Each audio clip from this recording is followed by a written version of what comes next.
আরে আরে বন্ধুরা, দেখুন দেখুন এই ছেলেটা তার বাড়ির পাশে ছোট্ট একটা জলাশয়ে কি যেন দেখতে পায়। তাই হাতে থাকা ছোট্ট একটা বাঁশের বাতি জলাশয়ের ভিতর নেমে দিয়ে নাড়াতে থাকে। কেননা তার মনে হয়েছিল হয়তো এই বাতি দিয়ে নাড়াচাড়া করলে হয়তো বাতির সাথে কিছু বেঁধে পড়বে। তো এভাবে কিছুক্ষণ নাড়াতে নাড়াতে হঠাৎ করে কি যেন নড়ে ওঠে। এটা দেখে লোকটা চমকে ওঠে।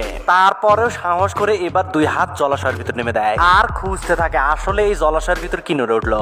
এভাবে কিছুক্ষণ খুঁজতে খুঁজতে হঠাৎ করে কি যেন চলত করে নড়ে উঠে ভিতরে চলে গেল।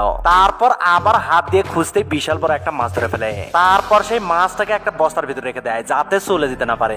এত বড় মাছ দেখে লোকটা মনে মনে চিন্তা করে নিশ্চয়ই এখানে আরো অনেকগুলো মাছ রয়েছে। তাই আবারও হাত দিতেই কি যেন জোরে সরে নড়ে ওঠে। নড়া দেখে এবার দুই হাতে খুঁজতে খুঁজতে হঠাৎ করে এমন কিছু ধরে ফেলে যা দেখলে তুমি আশ্চর্য হয়ে যাবে বন্ধু। তবে সেটা দেখার আগে তুমি যদি কাবা ঘর এবং উপরের ছবিকে সুন্দর মতো করে থাকো তাহলে ভিডিওতে লাইক দিয়ে চ্যানেলটি সাবস্ক্রাইব করে দাও। জানি কাবা এবং এই ছবিকে ভালোবেসে সবাই লাভ পাঠিয়ে দেবে। ওকে বন্ধুরা, অতঃপর দ্বিতীয়বার জলাশয় থেকে বিশাল বড় একটা মাছ ধরে ফেলে।